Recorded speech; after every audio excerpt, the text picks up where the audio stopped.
Saludos, mi nombre es Elin Galán y en el día de hoy estaré hablándoles sobre los conductores, aislantes y dieléctricos. En primer lugar, empecemos definiendo lo que son los conductores, aislantes y dieléctricos.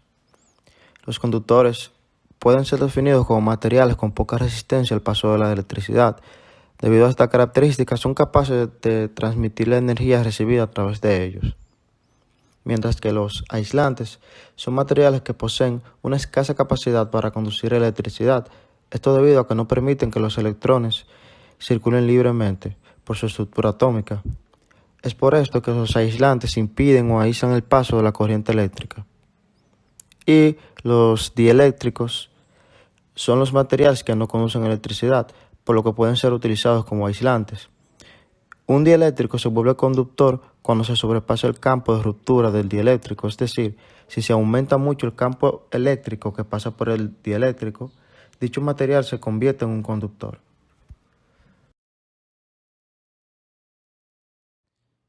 Clasificación.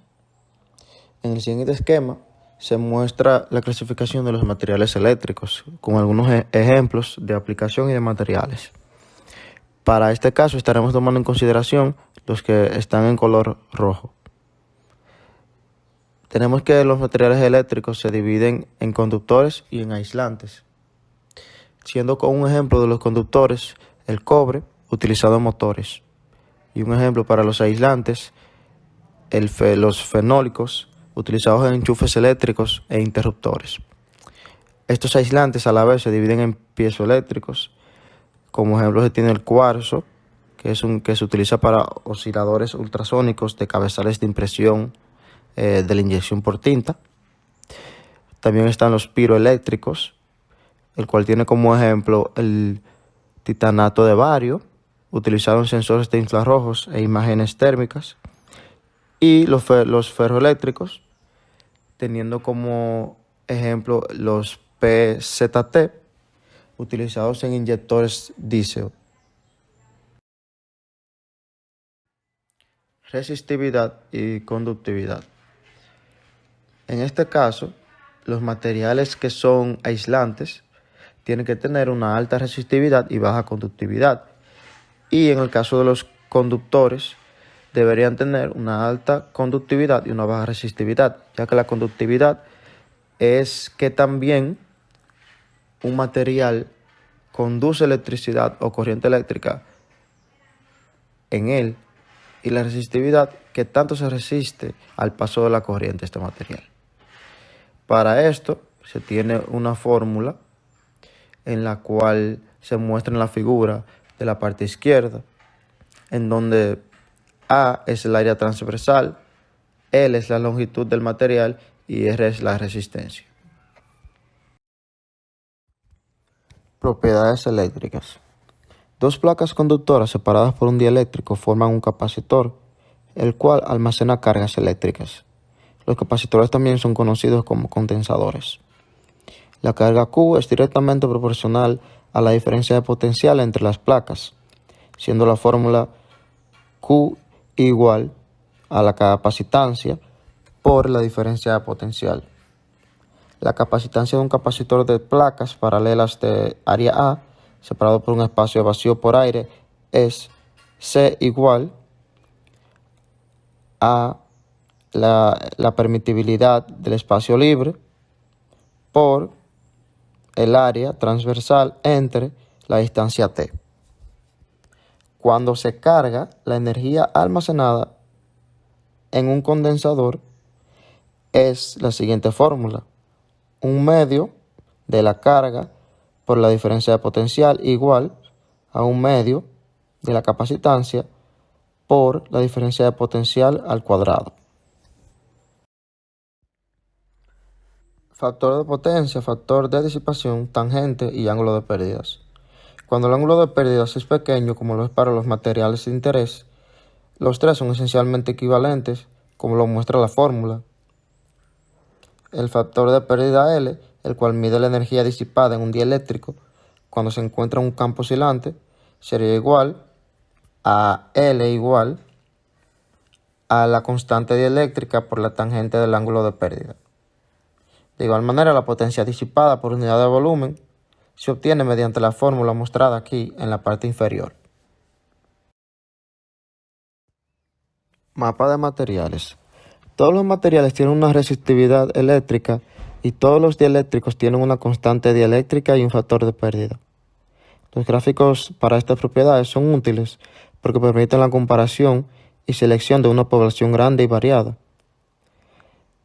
En este primer gráfico podemos ver cómo hay una relación entre la conductividad eléctrica y la resistividad eléctrica. Como se puede notar, los metales tienen una muy alta conductividad eléctrica y muy poca resistividad eléctrica. De igual manera, los cristales y los polímeros y elastómeros tienen una alta resistividad y una baja conductividad térmica.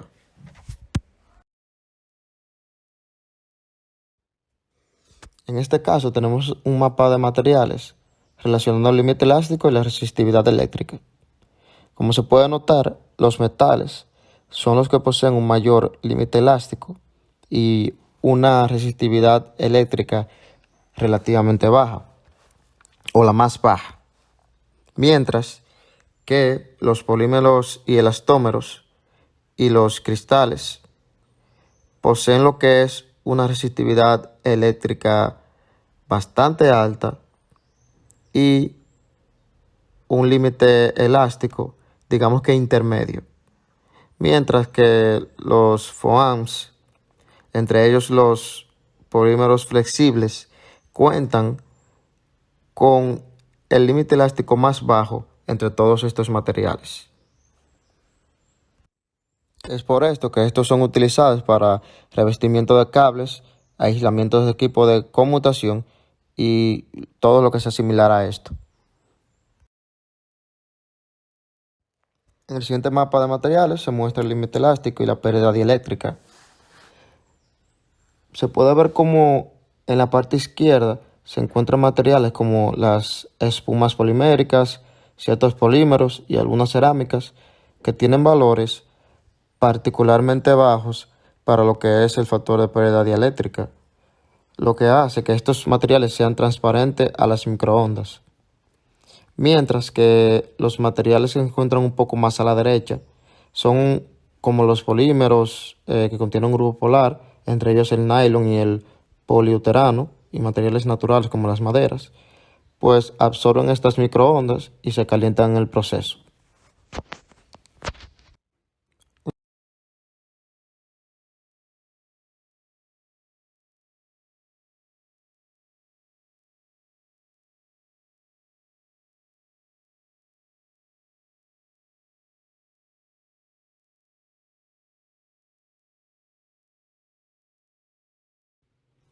El hecho de que un material sea conductor o aislante depende de qué tan llenas estén las bandas mostradas en esta figura y de si se superponen o no. Por ejemplo, a la derecha, los conductores tienen una banda exterior parcialmente llena, lo que quiere decir que los electrones en ella pueden moverse con facilidad, mientras que a la derecha, los aislantes tienen una banda, digamos que parcialmente llena, separada de la banda más cercana, que no está llena, por una brecha, siendo las bandas rojas las llenas y las azules las que estaban vacías. Resistencia eléctrica.